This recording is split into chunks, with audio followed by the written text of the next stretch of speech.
Hello students, welcome to the Sindh board lectures by Sanjay Om.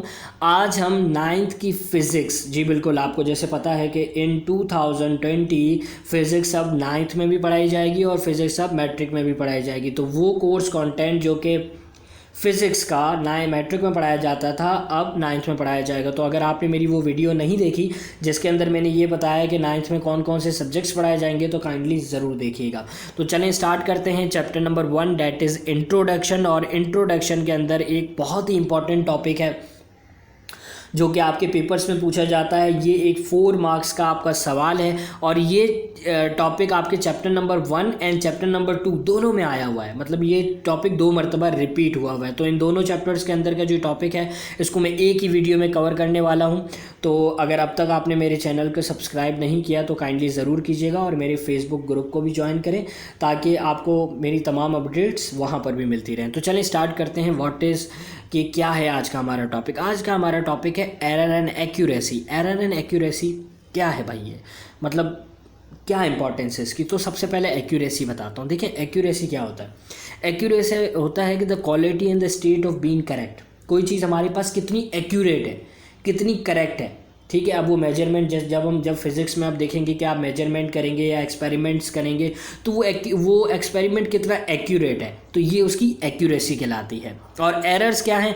Error is a mistake, क्या mistake हुई। अब वो mistake कितनी तरह की हो सकती हैं और वो कैसे हो सकती हैं। तो वो मिस्टेक एक्सपेरिमेंट की वजह से भी हो सकती हैं, वो मिस्टेक किसी इंस्ट्रूमेंट की वजह से भी हो सकती है। मतलब वो इंस्ट्रूमेंट जो हम यूज़ कर रहे हैं उसकी वजह से हो सकता है कि वो इंस्ट्रूमेंट ख़राब हो, और हो सकता है कि वो दोनों, मतलब एक्सपेरिमेंट के अंदर हमसे कोई गलती हो गई हो या हो सकता है कि वो इंस्ट्रूमेंट ही ख़राब हो। तो ये दोनों गलतियां भी हो सकती हैं। तो ये एरर आपके पास आ रहे होते हैं। अब हम बात करते हैं कि कितनी तरह के एरर्स होते हैं, और यही बिल्कुल आपका सवाल आपके पेपर्स में पूछा जाता है 4 मार्क्स का कि right the type of error with explanation. तो टाइप्स ऑफ एरर कितने, 3 हैं। Number 1 is personal error, number 2 is systemic error, number 3 is random error. ये 3 तरह के एरर्स हैं। चलो इन तीनों एरर्स को अब ज़रा डिटेल्स में पढ़ते हैं कि भाई क्या मतलब है इनका। So number 1 is personal error. मतलब पर्सनल मतलब हमारा खुद का एरर।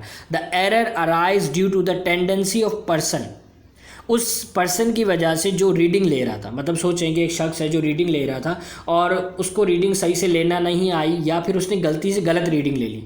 हो रही थी 1.11 और उसने ले ली कि भाई 1.2, जस्ट एग्जांपल कि उसने इतना सा मिस्टेक कर लिया। तो ये रीडिंग्स में उस शख्स ने गलती की, और ये एरर कब हुआ, जब वो ऑब्जर्वेशन ले रहा था। और इस एरर को, अब ये जो लास्ट पॉइंट है ये है कि कैसे रिमूव किया जाता है। ये बहुत ही इंपॉर्टेंट पॉइंट है क्योंकि आपके एग्जाम से पूछा जाता है कि राइट द एरर, और ये भी बताओ कि उस एरर को कैसे रिमूव किया जा सकता है। तो इस एरर को कैसे रिमूव कर सकते हैं कि हम अवॉइड करें, ठीक है, किसी गलती को, किसी बायस को, या फिर जब हम रीडिंग ले रहे हो तो बिल्कुल ही एक्यूरेटली रीडिंग लें और अपना पूरा कॉन्सेंट्रेट उस जगह पर रखें।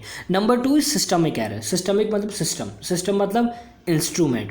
अब जो कोई इंस्ट्रूमेंट आप यूज़ कर रहे हैं, सोचें उस इंस्ट्रूमेंट के अंदर ही कोई मसला हो, मतलब वो जो मेजरिंग इंस्ट्रूमेंट है उसके अंदर कोई गलती हो, वो सही तरीके से काम ना कर रहा हो, तो वो जब एरर आएगा तो आप उसको कहोगे सिस्टमिक एरर। और इसका जो दूसरा नाम है, ये एमसीक्यूज़ में पूछा जाता है आपसे, zero error. The zero error इसे कहा जाता है, सिस्टमिक एरर को, ठीक है। सो जब एक बिल्कुल इंस्ट्रूमेंट न्यू होता है जिसके अंदर कोई एरर नहीं होता तो उसे कहते हैं नॉन ज़ीरो एरर, और जिसके अंदर एरर होगा तो उसे कहेंगे ज़ीरो एरर। इसको कैसे ओवरकम किया जाएगा। इसको ऐसे ओवरकम किया जाएगा कि आप अपना जो इंस्ट्रूमेंट है आपके पास, उस इंस्ट्रूमेंट को सही करवा लो, या फिर उस इंस्ट्रूमेंट को चेंज कर उसके ज़ीरो एरर को सही कर दो। Number 3 is random error. मतलब क्या होता है रैंडम एरर, जो कि किसी एक्सटर्नल इन्वायरमेंट की वजह से हुआ, एक्सटर्नल कंडीशन की वजह से हुआ। ना मतलब ना उस शख्स की वजह से हो रहा हो, ना उसने रीडिंग में कोई गलती की हो, ना ही उनका इंस्ट्रूमेंट ख़राब हो, कोई एक्सटर्नल कंडीशन। अब एक्सटर्नल कंडीशन क्या हो सकती है। सोच लो कि एक एक्सपेरिमेंट है जिसको इस टेम्परेचर के अंदर होना था, और अचानक जो है वो टेम्परेचर, जैसे सोच लें बहुत ही कूल टेम्परेचर में होना था, आपको जो है ना 16 सेंटीग्रेड टेम्परेचर चाहिए था लेबॉर्ट्री के अंदर। लेकिन सोच लो कि क्या हुआ कि आपकी लेबॉर्ट्री का एसी ख़राब हो गया, ठीक है। अब जब लेबॉर्ट्री का एसी ख़राब हो गया तो वो कंडीशन तो हुई नहीं, तो अब उस कंडीशन की वजह से भी तो एरर आ सकता है। और इसी के साथ साथ वोल्टेज, सोचेंगे आप कोई एक्सपेरिमेंट कर रहे थे बल्ब जलाने का, ठीक है, तो आप कह रहे थे कि इतने वोल्टेज जो है ना आने से ये बल्ब इतना जल रहा है या ये चीज़ें हो रही हैं, लेकिन सोचेंगे आपके पास वोल्टेज ही पूरा नहीं आ रहा था या बहुत ज़्यादा ही आ गया जिससे वो ब्लास्ट कर गया। तो अब ये सारे एरर्स क्या हैं, ये रैंडम एरर्स हैं, ये सारे एक्सटर्नल कंडीशंस हैं या फिर ये एक्सटर्नल आपके पास एरर्स हैं। और ये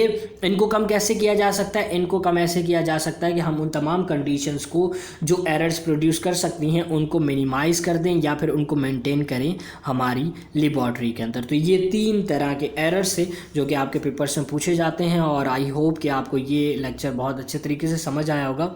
और ये बहुत ही शॉर्ट वीडियो में बनाता हूँ ताकि आप लोगों को ईजिली समझ आए। अगर कोई भी सवाल हो तो आप कमेंट बॉक्स में पूछ सकते हैं, मेरे व्हाट्सएप नंबर पे भी मुझसे पूछ सकते हैं जो कि डिस्क्रिप्शन में मौजूद है। और काइंडली मेरे चैनल को सब्सक्राइब ज़रूर कीजिएगा और मेरे फेसबुक ग्रुप को भी ज्वाइन कीजिएगा। Thank you.